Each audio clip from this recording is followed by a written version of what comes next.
Hello viewers, welcome to my channel Tollywood story explainer. আর তোমাদের পছন্দের ধারাবাহিক কি রাঙামাটি তীরন্দাজের আজকের পর্বের রিভিউ নিয়ে পৌঁছে গেছি তোমাদের কাছে। তো শুরুতেই দেখা যাচ্ছে রাঙামাটি খুব কাঁদছে, কারণ তার উড়নবাবু মানে একলব্য তার উপর খুব রাগ করেছে। ইভেন সে পুজোতেও বসবে না এই বলে তার বাবা তাকে বোঝানোর চেষ্টা করে পাপ হবে, হ্যান হবে। তো সে বলছে পাপ তাহলে আমার একার কেন হবে, রাঙামাটিরও হবে। যে তার স্বামীকে এত মিথ্যে কথা বলতে পারে, এত অন্ধকারে রাখতে পারে, আর কোনো স্বামী আমার মনে হয় না এরকম কোনো স্ত্রীর সাথে পুজোতে বসতে পারে। এই বলে ওপরে চলে যায়। রাঙা তো খুব কাঁদছে, কি করবে কিচ্ছু বুঝে উঠতে পারছে না। এবার রাঙা বলছে, মা আমি এই জন্য তোকে বলেছিলাম যে আমি উড়নবাবুকে সবটা বলে দিই, তাহলে তো এই ব্যাপারটা হতো না, বলো পুজো ছেড়ে উঠে যেত না। তখন পাঞ্চালি বলছে, তাহলে বলিসনি কেন রাঙা, ভাইয়ের রাগটাও তো অযৌক্তিক নয় বল। আর রাঙার শ্বশুরমশাই একই কথা বলছে। এবার বলছে এবার কে মানাবে ওকে, এবার কি হবে পুজোতে। তখন রাঙা বলছে আমি মানাবো উড়নবাবুকে, এই বলে দৌড়ে চলে যায় তার উড়নবাবুকে মানাতে।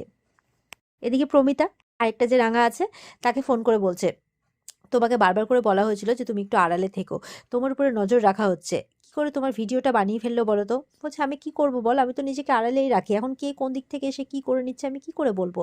তখন বলছে যে আমি তোমাকে একটা জায়গাতে পাঠাচ্ছি, টাকা পয়সা সব কিছু এক্ষুনি সেন্ড করে দিচ্ছি, তুমি সেই জায়গাতে চলে যাও, রাঙার মানে বাচ্চাটা হওয়া অবধি তুমি সেখানেই থাকো, আবার যখন তোমাকে ডাকবো তখন তুমি ফিরে আসবে, ততদিনে রাঙার বাচ্চাটাও হয়ে যাবে। বলে ঠিক আছে, দিদিকে সাবধানে রাখিস, আর যদি কোনো সমস্যা হয় কোনো প্রয়োজন বোধ হয় তাহলে আমাকে অবশ্যই বলিস।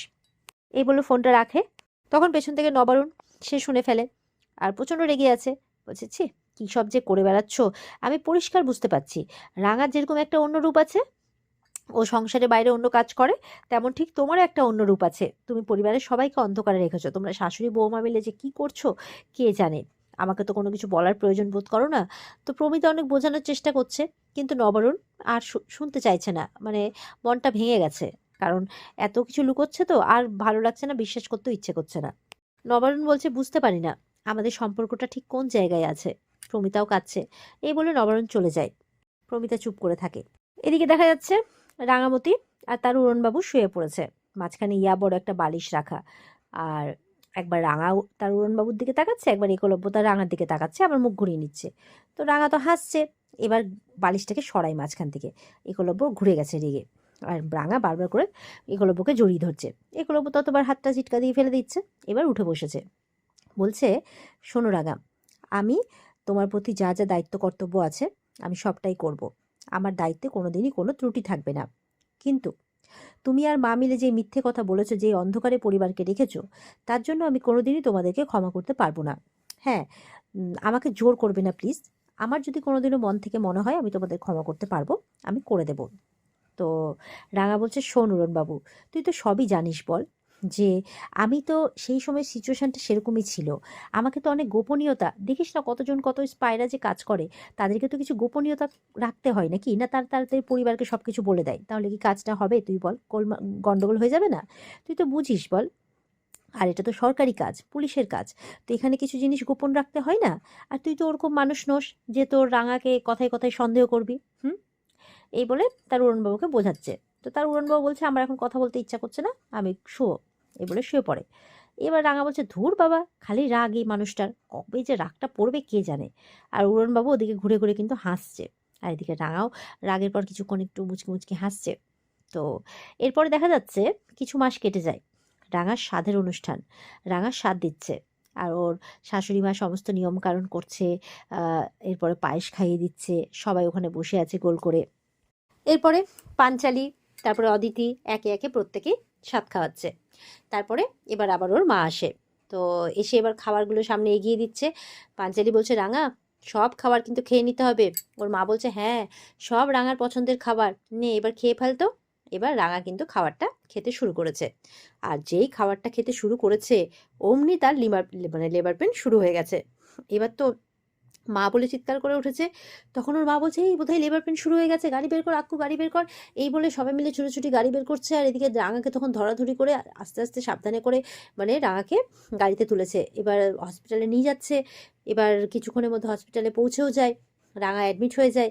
এবার সবাই অপেক্ষা করছে আর কি। এবার কিছুক্ষণের মধ্যে বাচ্চার কান্নার আওয়াজ শোনা যাচ্ছে, আর সবাই তো খুব খুশি। তো ডক্টর এসে খবর দিচ্ছে যে খুশির খবর আছে, আপনাদের বাড়িতে লক্ষ্মী এসেছে, মেয়ে হয়েছে। আর সবাই তো খুব খুশি। এবার তো দেখা যাচ্ছে রাঙার পাশে বাচ্চাটাকে দেওয়া হয়েছে, এবার বাচ্চাটাকে নিয়ে রাঙা একটু আদর করছে।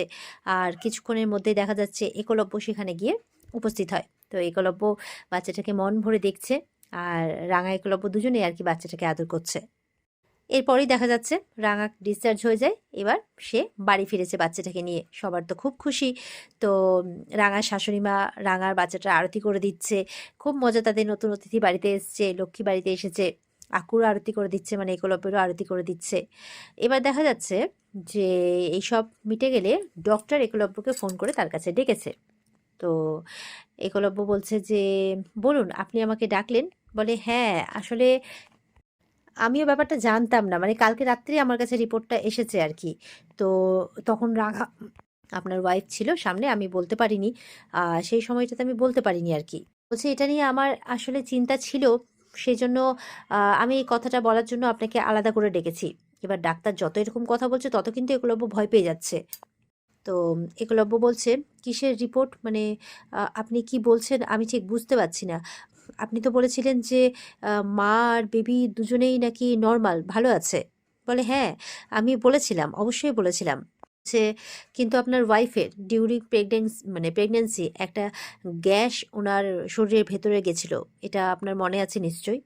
বলছে যে একটা বিষাক্ত গ্যাসের এফেক্ট কিন্তু হয়েছিল, তো এতে বেবির সমস্যা হতে পারে। তো একলব্য তো ভয় পেয়ে গেছে, ঢোক গিলছে, বলছে বেবির কি সমস্যা হতে পারে। ওদিকে দেখা যাচ্ছে যে রাঙামতির বাচ্চাটা কিন্তু ঘরে খুব কাঁদছে। তো কান্না শুনে রাঙামতি ছুটে এসেছে, এবার এসে বাচ্চাটাকে কোলে নিয়েছে। এবার কান্না থামানোর চেষ্টা করছে, ভোলানোর চেষ্টা করছে, কি শোনা তুমি ভালো মেয়ে না, কি হয়েছে কি হয়েছে কি হয়েছে, এই বলে ঘোরাচ্ছে, অনেক কিছু করে সামলানোর চেষ্টা করছে, কিন্তু বাচ্চাটাকে কিন্তু কিছুতেই সামলানো যাচ্ছে না, তার কান্না কিছুতেই থামছে না।